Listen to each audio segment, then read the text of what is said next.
우리가 세상을 살면서 소중하게 여기는 것들이 있습니다. 그 건강이 소중하고, 그래서 그 건강을 얻기 위하여, 또 건강을 지키기 위하여 우리가 노력하지요. 행복이 소중하고 그 행복을 누리기 위하여서 또 애쓰고 수고하고 노력합니다. 이 땅을 살면서 자유가 또 중요하고, 그래서 그 자유의 가치를 지키기 위하여 수많은 사람들이 수고하였고 또 생명을 걸고 지켜왔던 과정이 있습니다. 사랑이 소중하고 또 믿음과 소망이 소중하고 그 가족들이 소중하고 공동체가 소중합니다. 그 가치를 우리가 바로 알고 또 그것을 얻기 위하여 수고하는 것도 필요한데, 단지 그것을 얻는 것만이 아니라 지키는 노력이 필요하다라고 하는 겁니다.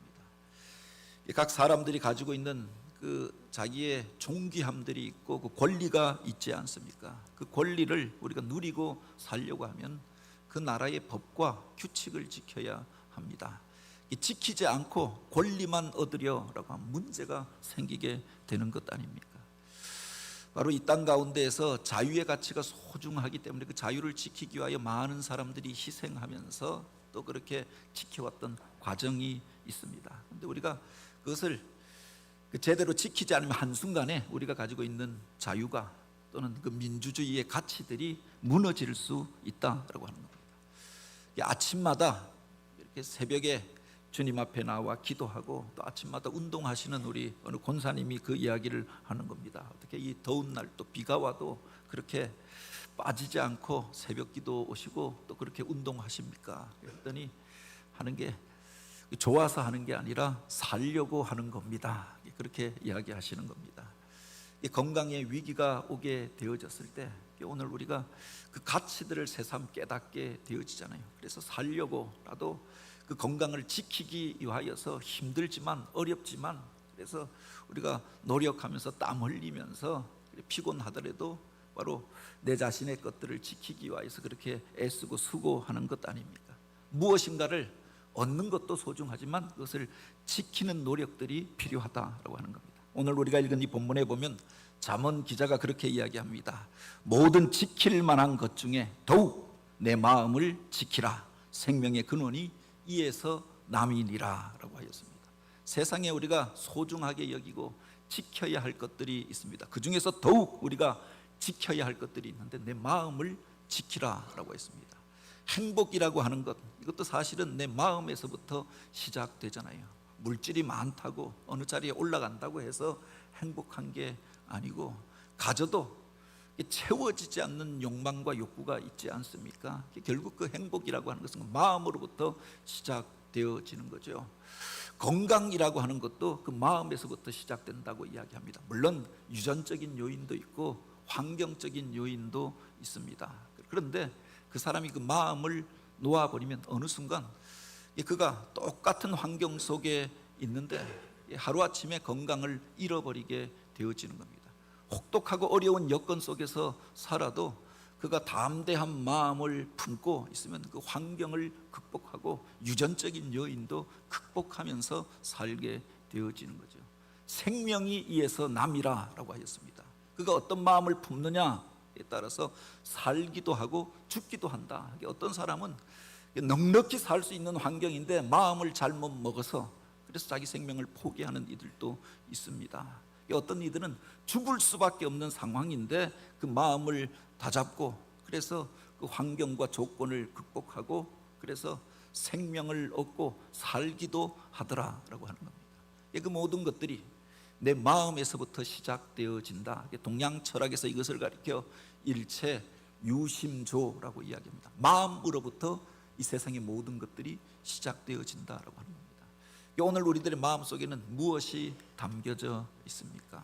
그 마음의 상태에 따라서 이 땅을 천국으로 누리면서 살기도 하고 이 땅을 지옥처럼 사는 이들도 있더라라고 합니다. 천국은 여기 있다 저기 있다 못하리니 바로 너희 가운데 있느니라 라고 하였습니다. 오늘 우리들 안에 주님을 모시고 살면은, 주님 안에 거하면은 혹독한 여건 속에서도 찬송하며 주님 안에 거하며 그 행복을 누리며 살 수가 있는 겁니다. 반면에 많은 것들을 가지고도 바로 그것을 누리지 못하고 사는 이들도 있지 않습니까? 천국은 죽어서 가는 나라가 아니라 이 땅 속에서부터 시작되어진다. 내 마음에서부터 시작되어지는 것이다 라고 합니다. 하나님께서 우리 인간을 당신의 형상대로 지으셨다라고 하였습니다. 근데 하나님이 지으셨다라고 하는 그 하나님의 형상이라고 하는 게 대체 무엇인가? 하나님의 형상 때문에 인간이 존귀한 존재가 되어지고 또한 그렇게 만물의 영장이 되어졌는데 그 형상이 무엇인가? 여기에 대해서 신학자들마다 여러 가지로 이야기합니다. 인간이 가지고 있는 이성, 이게 바로 하나님의 형상이 아닌가? 인간이 가지고 있는 양심, 도덕률이라고 하는 것, 이게 하나님의 형상이 아닌가? 인간이 가지고 있는 영성, 자유, 이것이 하나님의 형상이 아닌가라고 이야기합니다. 그 모든 것들을 다 포함하는 말이 마음이라고 이야기할 수 있을 것입니다.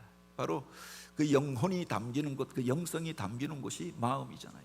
인간의 감정과 지성과 또 그 자유의지가 시작되어지는 것이 그 마음이더라라고 하는 겁니다. 그 마음의 상태를 이야기할 때 지정의로 이야기합니다. 이게 사실은 바로 우리 마음의 여러 가지 부분으로 나타나게 되어지는 거죠. 하나님이 마음을 가지고 있기에 성경에 보면 하나님의 마음에 대하여 이야기합니다. 그 하나님의 마음을 닮은 자로 우리를 만드셨다라고 하는 겁니다. 여기서부터 오늘 우리가 하나님을 닮은 자로 살기도 하고 천국의 기쁨과 그 자유함을 누리면서 살 수도 있더라라고 하는 거죠. 그 하나님께서 당신을 닮은 자로 인간을 창조하시고 이제 에덴에 거하게 하여 주셨습니다. 그리고 명령하신 것이 있지요. 너희가 이 땅을 경작하며 이 모든 것들을 지키라라고 하였습니다.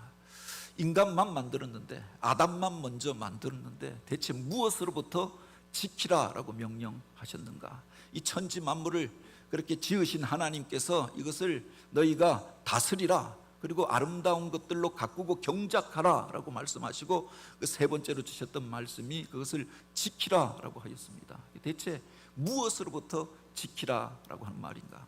그 다음에 보면 하나님께서 인간에게 이런 명령을 하시죠. 여호와 하나님이 그 사람에게 명하여 이르시되 동산 모든 나무의 열매는 내가 임의로 먹되 선악을 알게 하는 나무의 열매는 먹지 말라. 내가 먹는 날에는 정령 죽으리라. 이렇게 경고하십니다. 그 열매를 먹을 수도 있고 먹지 않을 수도 있습니다. 그렇지만 바로 그것을 지키는 것, 하나님의 언약을, 말씀을 지키는 것, 이게 하나님의 복을 누리는 원리가 되어졌다라고 합니다. 다른 것들로부터 지키는 것이 아니라 바로 내 마음을 지키고 그 언약을 지키라라고 하였죠. 이게 에덴의 기쁨을 누리고 하나님께서 주신 행복을 누리는 원리가 되어졌다라고 합니다. 그런데 인간이 이것을 지키지 못하잖아요. 사단의 유혹에 빠져서, 그래서 하나님의 말씀을 떠나게 되어집니다. 금지하신 것들을 먹게 되어집니다. 그래서 하나님과의 관계가 깨어지고 사망이 찾아오고 악과 비참이 이 땅 가운데 찾아오게 되어졌습니다. 에덴에서 쫓겨나고 그 자유와 기쁨을 잃어버리고 영원한 생명을 누리지 못하게 되었다라고 합니다. 지키지 못할 때 이런 일들이 우리 가운데 나타나게 되어졌던 것 아닙니까?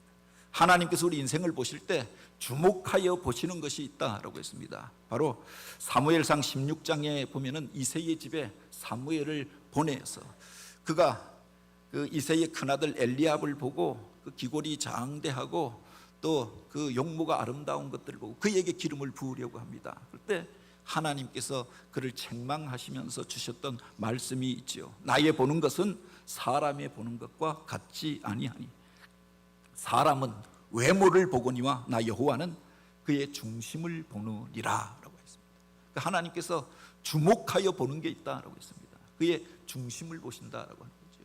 우리가 어떤 사람들을 볼 때 보통은 우리가 외모를 보고 판단합니다. 그 사람의 직업이나 사회적 조건이나 여러 가지 환경들을 가지고 판단합니다. 그런데 우리 하나님께서는 그게 아니라 그의 중심을 보신다. 이거 중심을 보신다라고 하는 말이 바로 그의 마음을 보신다라고 하는 말이겠죠. 다윗을 보니 내 마음에 합한 자라, 내가 저를 통하여 나의 모든 것을 이루게 하리라라고 말씀하였습니다. 다윗이 품고 있었던 그 마음을 보시고 그를 축복하시고 그를 통해서 귀한 것들을 맡겨 주셨던 것 아닙니까? 다윗이 하나님 앞에 인정받았던 것이 있지요. 시편에 보면 그가 그렇게 노래하고 그렇게 기도합니다. 하나님이여, 내 속에 정한 마음을 창조하시고 정직한 영을 새롭게 하옵소서. 날마다 하나님 앞에 그렇게 기도하던 사람이었다. 자기 마음을 지키기 위하여 하나님이 기뻐하시는 마음 품게 하옵소서. 정직한 영으로 내가 하나님 앞에 서게 하옵소서.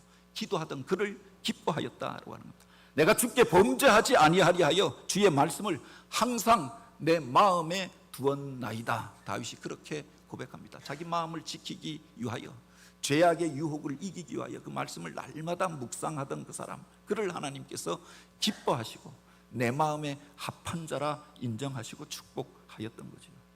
솔로몬이 왕이 되어졌을 때 하나님께서 그의 기도를 들으시고 그 마음에 합한 기도로 인하여 그를 축복해 주십니다. 그런데 나중에 가면 그 나라에 여러 가지 문제가 일어나게 되어집니다. 그 원인에 대하여 성경은 이렇게 이야기하지요. 솔로몬이 나이가 많은 때에 그의 여인들이 그의 마음을 돌이켜 다른 신들을 쫓게 하므로 왕의 마음이 그의 아버지 다윗의 마음과 같이 아니하니 그 하나님 여호와 앞에서 저가 온전치 못하게 되었더라라고 했습니다. 처음에는 아버지의 마음을 닮아서, 그래서 정직함으로 신실함으로 하나님의 일들을 행하였습니다. 그런데 그가 많은 것들을 갖게 되어졌을 때, 이방 여인들을 취하게 되어졌을 때, 그 여인들이 그의 마음을 빼앗아 가니까 그 마음이 아버지 다윗과 같이 아니하매라고 하였습니다. 그 마음이 갈라지고 나서 그 나라에 여러 가지 문제들이 일어나게 되어졌던 것 아닙니까? 그 마음이 갈라지고 나니까 사실은 나중에 그 이후에 그 나라가 갈라짐의 원인이 되어졌다고 합니다. 솔로몬이 죽은 이후에 그래서 북이스라엘과 남유다 나라가 갈라지게 되어졌던 거죠. 지도자의 마음이 갈라지고 나니까, 그 마음이 하나님을 떠나고 나니까 그 나라에 문제가 생기게 되어집니다. 그리고 바로 그 나라의 분열로 이어지게 되었다고 합니다. 하나님께서 주목하여 보시는 게 바로 그 사람의 마음 가운데 있다고 하는 겁니다. 솔로몬이 이제 노년에 자기 삶을 돌아보면서 어디서부터 문제가 생기게 되어졌는가, 그러면서 썼던 책이 잠언이었고 전도서가 아닙니까? 전도서에 보면 헛되고 헛되며 헛되고 헛되니 모든 것이 헛되도다. 내가 잡으려고 하였던 그 모든 것이 바람을 잡는 것과 같았도다 라고 고백합니다. 오늘 우리가 읽은 이 잠언에 보면 그가 이렇게 말하고 있지 않습니까? 무릇 지킬 만한 것보다 더욱 내 마음을 지키라. 생명의 근원이 이에서 남이니라. 그가 그 마음이 갈라짐으로 인하여 나라의 갈라짐이 나타나게 되어지고 이런 문제가 나타나게 되어졌음을 깨닫고, 바로 이 모든 것들이 그 마음에서 시작되어짐을, 그래서 사람들을 향하여 권면하면서 너희 마음을 지키라. 생명이 여기서 남이라 라고 이렇게 교훈하였던 거죠. 세상을 살면서 가장 중요한 것들이 있습니다. 물론 물질도 있어야 하고 또 세상을 살며 많은 사람들과 좋은 관계를 지키는 것도 필요합니다. 그런데 가장 중요한 게 내 마음 속에 있더라라고 하는 겁니다. 여러분의 마음 속에는 무엇이 있습니까? 하나님이 주셨던 소중한 것들, 아름다운 것들이 있지 않습니까? 그 아름다운 마음을 품는 것도 중요하지만 그것을 지키는 노력이 필요하다라고 합니다. 어떻게 우리가 그 처음 마음을, 그 아름다운 마음을, 그 좋은 것들을 지킬 수 있겠는가? 그 뒤에 보면 솔로몬이 이렇게 이야기합니다. 구부러진 말을 내 입에서 버리고 삐뚤어진 말을 내 입술에서 멀리 하라라고 했습니다. 먼저 그 말을 지키는 것, 그 입술을 지키는 게 필요하다라고 합니다. 많은 문제들이 어디서부터 오는가? 그 언어의 잘못된 사용으로부터, 그 말로부터 시작되는 경우가 얼마나 많이 있습니까? 악한 자들이 사람들을 미혹할 때 사용하는 것들이 어떤 거짓된 말들을 퍼뜨리잖아요. 왜곡된 정보를 사람에게 주어서 그 사람의 정신을 왜곡시키고 바로 어떤 현상을 왜곡시키는 거죠. 마귀 사단이 처음 인간에게 와서 인간을 유혹하였던 말이 있습니다. 하나님이 참으로 동산의 모든 나무의 열매를 먹지 말라 하더냐. 인간에게 다가와서 이렇게 이야기합니다. 하나님이 주셨던 말씀은 무엇이냐? 이 동산에 있는 모든 것들을 내가 먹고 마시고 누리라. 그것을 다스리라. 경작하라. 그렇게 말씀해 주셨습니다. 모든 것들을 먹고 마시게 하였는데 말을 교묘하게 바꾸잖아요. 이 모든 것들을 먹지 말라 하더냐. 하나님께서 먹지 말라고 한 것은 단 하나밖에 없었습니다. 하나님과 인간 사이의 경계선이 되어지는, 그래서 선악을 알게 하는 나무의 열매만 먹지 말라라고 했던 99.99% 세상의 그 모든 것들을 인간에게 주시고 누리게 하시고 먹게 하시고 그 자유 안에 거하게 하여 주셨습니다. 그런데 한 가지 금지하신 그것, 이것이 인간과 하나님 창조주와 피조물을 구분하는 경계선이 되어졌던 것 아닙니까? 그런데 그 모든 것들을 먹지 못하게 한 것처럼 말을 왜곡하잖아요. 구부러진 말로 사람의 마음을 그렇게 왜곡시켰다라고 합니다. 그 말을 듣고 나니까 하나님이 모든 것을 다 빼앗아 간 것처럼, 다 금지한 것처럼 인간이 생각하게 되어졌던 것 아닙니까? 그리고 하나 금지하였던 그것에 시선이 꼽히게 되어졌던 거죠. 여기서부터 문제가 시작되어졌던 것 아닙니까? 이단의 무리들이 사람을 미혹할 때 사용하는 방법이 있습니다. 겉으로 보기에는 비슷한 말을 사용합니다. 겉으로 보기에 바로 성경을 들어서 인용하기도 하고 생명에 대하여 이야기하고 영생에 대하여 이야기하고 하나님에 대하여 이야기하고 재림 예수에 대하여 보혜 사에 대하여 구원에 대하여 이야기합니다. 그런데 그 구원 얻는 방법이 틀린 겁니다. 하나님이 창조주 하나님이 아니라 어떤 사람을 하나님의 자리에 놓고 섬기고 그를 통해서 구원을 얻는다라고 이야기하는 겁니다. 주님께서 다시 오실 그날을 기다리는 신앙에 대하여 이야기하는 것 같은데 어떤 사람이 재림 예수고 보혜사라고 주장하는 거죠.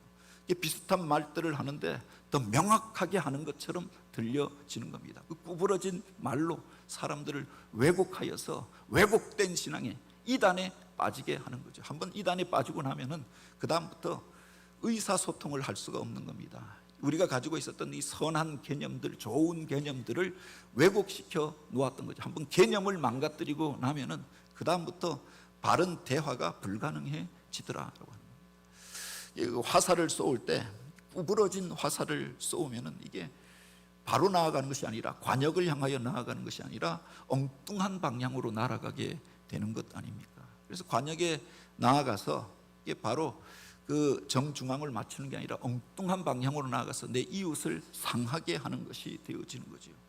무슨 그 축제의 자리에 가면은 인형을 놓고 그 속에서 사격을 하여서 그것을 맞추면 가져가게 하는 그런 뭐 야바이꾼들이 있습니다. 그런데 언젠가 가서 사격을 잘한다라고 생각해서 놓고 돈 1,000원 놓고 그 앞에 있는 인형을 맞춰서 떨어뜨리면 그걸 선물로 주는 겁니다.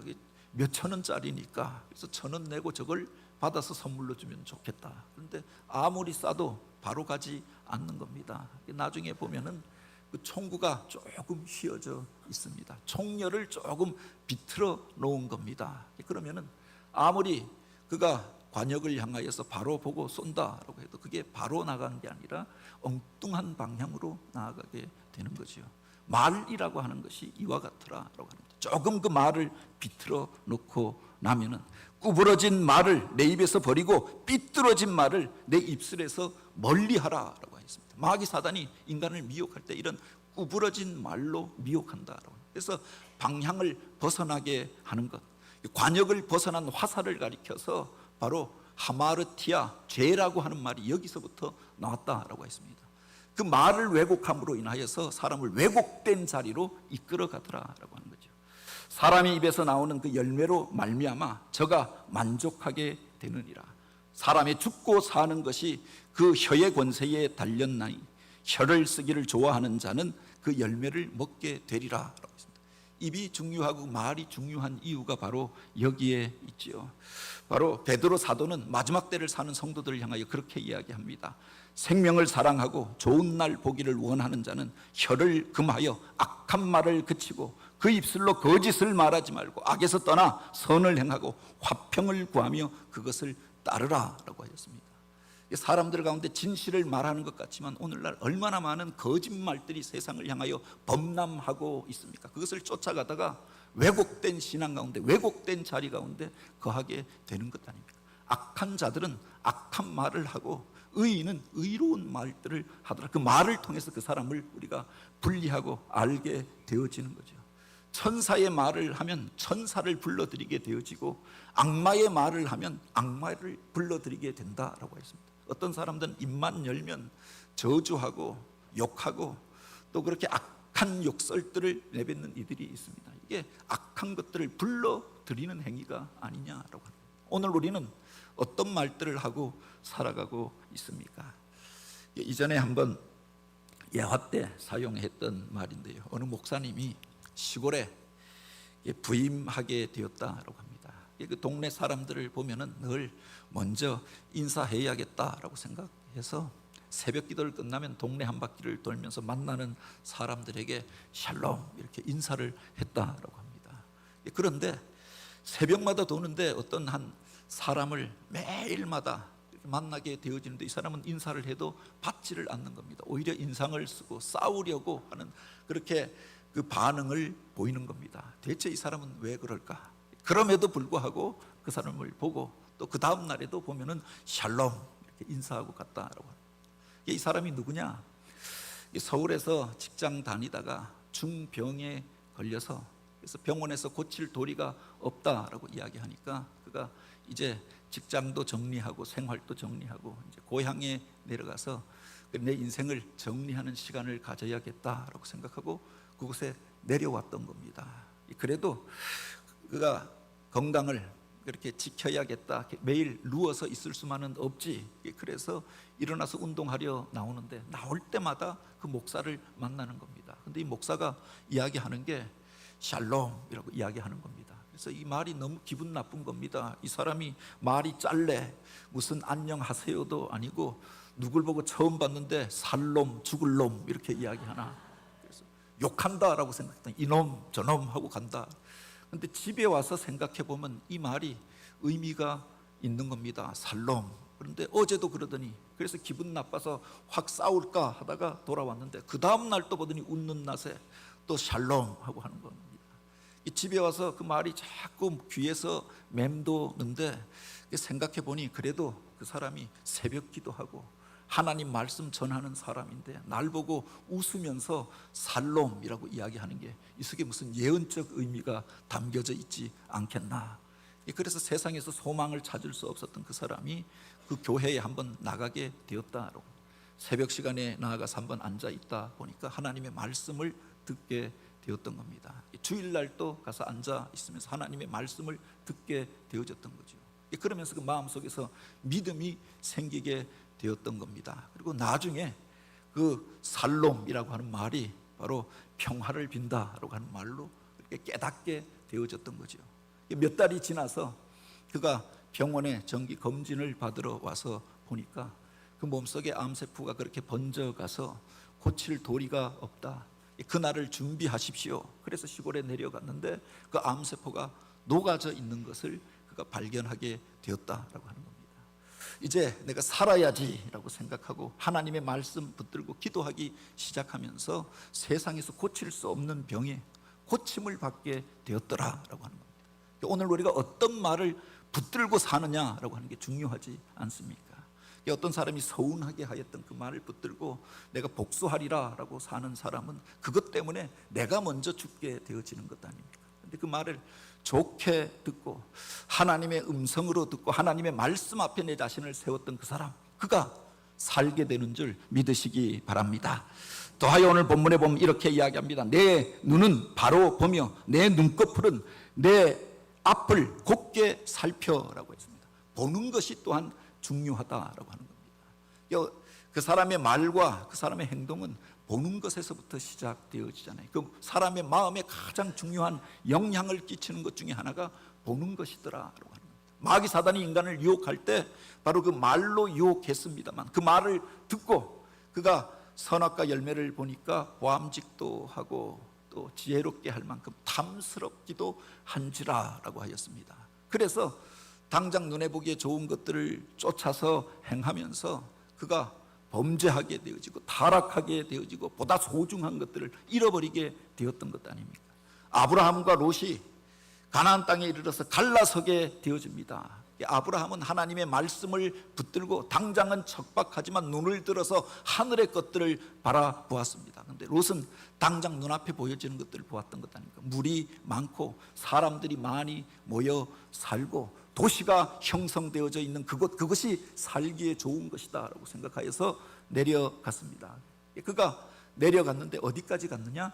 소돔까지 들어갔더라 라고 하였습니다. 눈에 보기에 좋은 것들을 쫓아서 가다가 보니까 멸망의 도성 안으로 들어가서 그 모든 것들을 다 잃어버리고 폐가 망신하여서 나오게 되어졌던 것 아닙니까? 눈에 보기에 좋은 것들을 쫓아가다가 실수하게 되어졌던 거죠.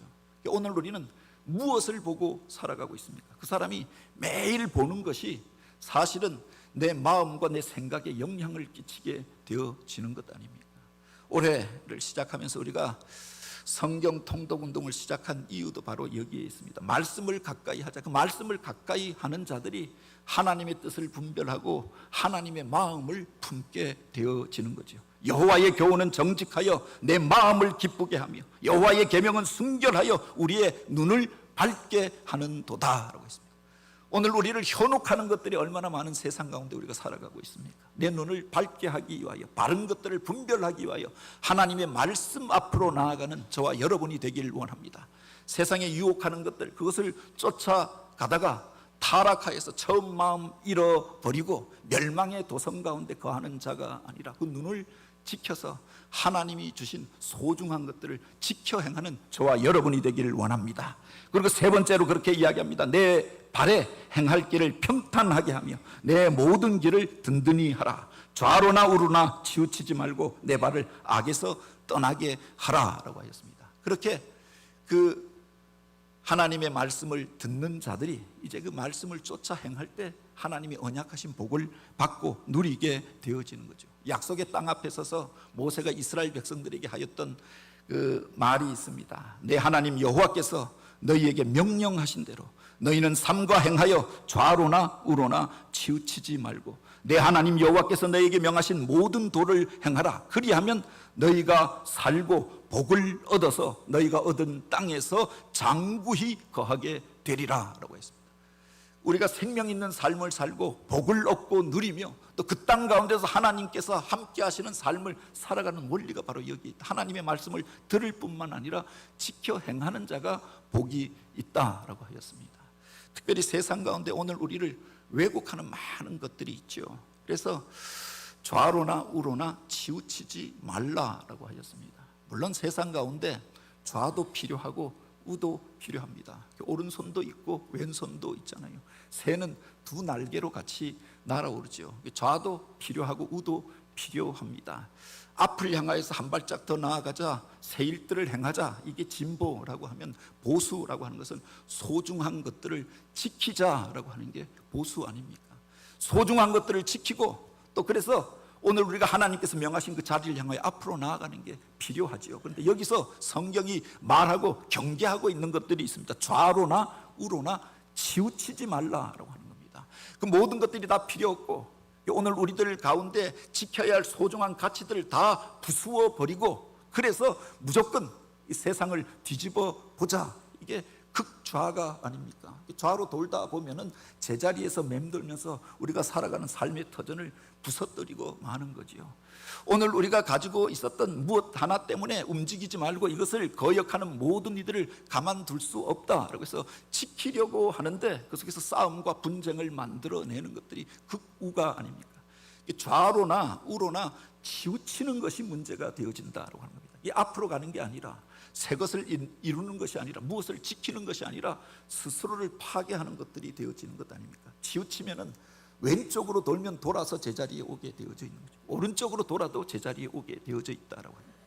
하나님께서 주신 말씀을 붙잡고 앞을 향하여 나아가는 것, 내 마음을 지켜서 내 믿음을 지키고 하나님이 원하시는 그 일들을 행할 뿐만 아니라 그 사명을 향하여 한 발 한 발 앞으로 나아가는 삶, 이게 하나님께서 당신의 백성들에게 그렇게 기대하시는 삶의 모습이 아니냐라고 하는 겁니다. 이 세상을 살아가면서 오늘 우리는 무엇을 보고 있습니까? 어떤 말들을 하고 있습니까? 바로 하나님 안에서 그 말씀을 가까이 함으로 내 마음을 지켜 행하고 그래서 하나님께서 주시는 생명을 누리며 그 복을 누리며 살아가는 저와 여러분이 되길 원합니다.